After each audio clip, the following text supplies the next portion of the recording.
Blessings to you, family. Welcome back, everyone. Today the Lord is talking about the specific word tolerate. What is it that you are tolerating in your life as it comes down to relationships, friendships, and even just toxic relationships? God is talking about that, and he is saying there are certain things that continue to happen that you find yourself in these cycles and on a repeat because you're allowing the toxicity and you're tolerating it in your life. Oftentimes we'll say, God, I need you to remove this, when God is telling you, I need you to use judgment, discernment, and wisdom. I want us to look at Proverbs 4:5-6 and see what God tells us about wisdom in these types of situations, okay?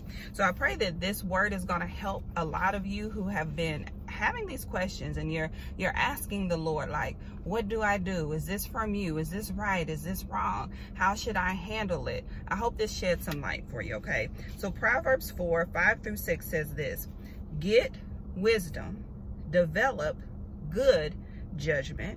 Don't forget my words or turn away from them. Don't turn your back on wisdom, for she will protect you. Love her and she will guard you. Getting wisdom. Let's go on to 7. It says, getting wisdom is the wisest thing you can do. And whatever else you do, develop good judgment. So remember, God has a different definition of good than we do. Sometimes we think, well, as a believer and as a Christian, aren't I supposed to be patient and loving and kind? Absolutely.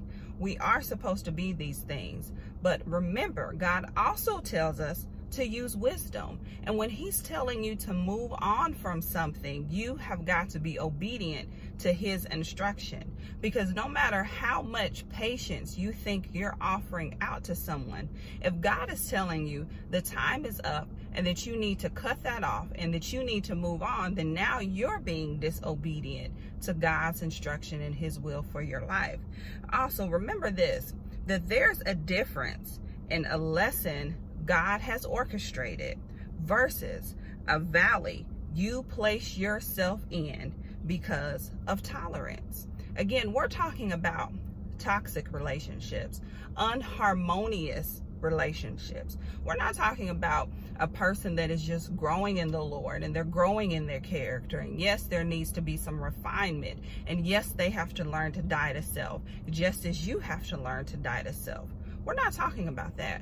We're talking about things that have repeatedly happened that God has been highlighting to you and saying that it continues to happen because you tolerate it in your life.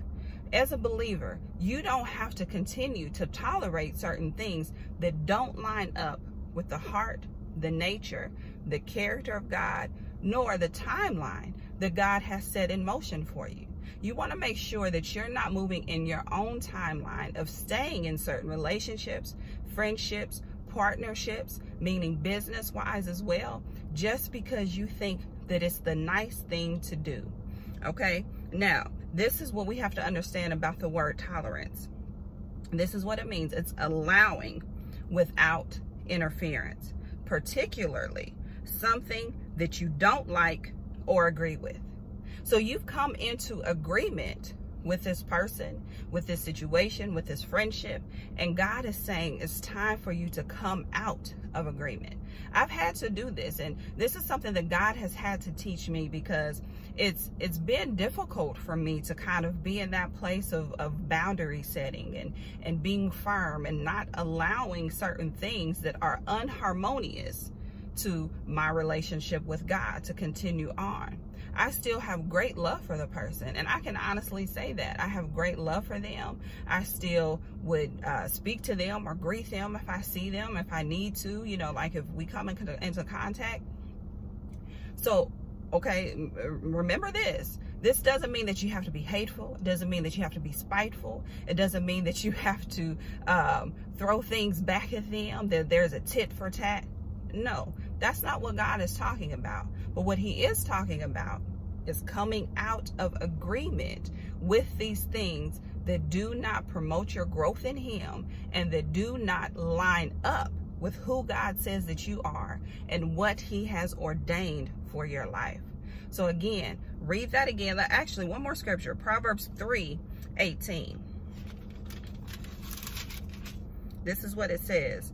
Wisdom is a tree of life to those who embrace her. Happy are those who hold her tightly. So make sure that you're holding on to wisdom. What did we just read that it says that it does? It protects us. It gives us guidance. It gives us good judgment. So you're not going off of your own judgment. You're not going off of the world's judgment. You're not going off of what somebody else's judgment. You're going off of God's judgment, and he is guiding you. So make sure that you're leaning in more to God's guidance in this area than your own, and even more than your flesh, more than what somebody else would tell you to do, but that you're leaning in to the wisdom that is there. And right now, if you need wisdom in this area, then God says that he would give it to us freely. For those who ask, he gives it to us. So take this moment and just say, God, first, I need your wisdom in this area. And I come out of agreement with anything that is not harmonious to my relationship with you.